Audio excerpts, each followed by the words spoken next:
I watched the Chainsaw Man movie and I didn't immediately know what I wanted to say about it. Not because it was bad, actually it was the opposite. It was one of those movies where you walk out feeling full, like your brain is still chewing on it. And for me, that usually means there's something worth unpacking. So let's get the obvious out of the way first. Yes, the Chainsaw Man movie is good, really good. But what makes it good isn't just the animation or the fights or the hype moments people are going to clip on TikTok. It's how well it understands what Chainsaw Man actually is at its core. This movie adapts an entire arc into a single film, and that alone is risky. Chainsaw Man is not a fast burn story. It's uncomfortable. It lingers. It spends time on awkward silences, mundane routines, and emotional weirdness that slowly piles up until it explodes. Turning that into a movie could have easily gone wrong. It could have felt rushed. It could have skipped the parts that actually make the story hit. But somehow, it doesn't. The first half of this movie is surprisingly quiet.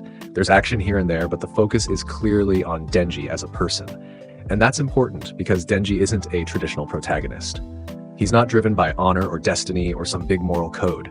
He's driven by basic human wants that he's never been allowed to have: food, comfort, touch, attention. The movie leans hard into that. It spends a lot of time letting you sit with Denji as he navigates his feelings toward Makima and Reize.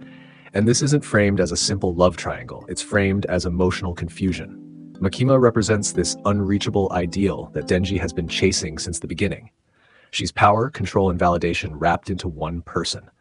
Reize, on the other hand, offers him something he's never really experienced before: genuine interest, time, presence. And watching Denji try to understand the difference between those two things is honestly one of the most compelling parts of the movie. A lot of the first half feels like slice of life: dates, walks, small conversations, moments that, on the surface, don't seem important. And I know some people are probably going to find that boring, especially if they're going into this movie expecting non-stop chaos from the jump. But every one of those moments matters. None of it feels wasted. Even though slice of life is usually not my favorite thing in anime, it works here because it never overstays its welcome.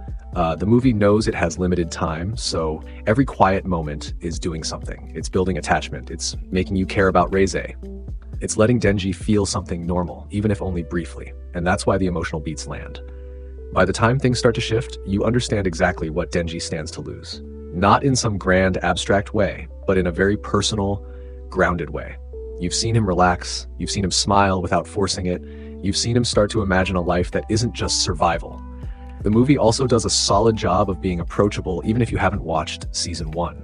Obviously, watching the series first makes everything hit harder, no question. But the film explains enough through context and character behavior that you can follow what's happening without feeling lost. You understand Denji's situation, his personality, and the world he exists in without the movie stopping to explain everything outright. One thing I do want to talk about, because I know it's going to be a sticking point for some people, is Denji's sexuality and how openly it's portrayed. The movie doesn't sugarcoat it. Denji's thoughts are messy, blunt, and sometimes uncomfortable. He visualizes his conflict in sexual terms. He's clearly driven by physical attraction. But here's the thing. That's not there to be edgy or funny. It's there because it makes sense. Denji is someone who has lived his entire life with nothing. No education, no emotional guidance, no healthy relationships. When affection and desire are suddenly placed in front of him, he has no framework for handling them properly. Sex and intimacy become tools other people use to manipulate him. The movie makes that painfully clear. Denji isn't empowered by his desires, he's exposed by them. And I think the film handles that with more awareness than people might expect. Then the movie shifts gears completely. Once Reize's true role comes into play, the second half of the film goes absolutely wild. From that point on, it's almost non-stop action. Bomb Girl is an incredible antagonist. Every time she's on screen, there's a sense of danger that never fully goes away. She's aggressive, unpredictable, and relentless. The fights escalate quickly and creatively. Denji teaming up with Beam, the Shark Fiend, is one of those moments that perfectly captures Chainsaw Man's identity. It's ridiculous, violent, and played completely straight. No irony, no hesitation, just full commitment. Chainsaw Man riding a shark into battle is the kind of thing that only works if the creators believe in it, and they absolutely do. The Bomb Girl and Typhoon sequences are especially intense. Typhoon adds a level of environmental chaos that pushes the visuals into overdrive. Buildings crumble, debris fills the screen. Characters are constantly moving, falling, crashing, and fighting against forces they can barely control. Now, I'll be honest. During the Typhoon fight, there are moments where the visuals get extremely busy. There's so much motion that it can feel overwhelming. but it never reaches a point where you don't know what's happening. The action remains readable. You always understand the stakes and the flow of the fight, even when the screen is packed with movement, and the music deserves its own moment. When Maximum the Hormone kicks in during the action, it's perfect. Absolutely perfect. It matches the tone of the chaos, the aggression, and the raw energy of Chainsaw Man. It's the kind of music choice that doesn't just support the scene, it elevates it. You feel the intensity spike immediately. What really impressed me overall is how balanced the movie feels. The emotional buildup in the first half makes the explosive second half hit so much harder.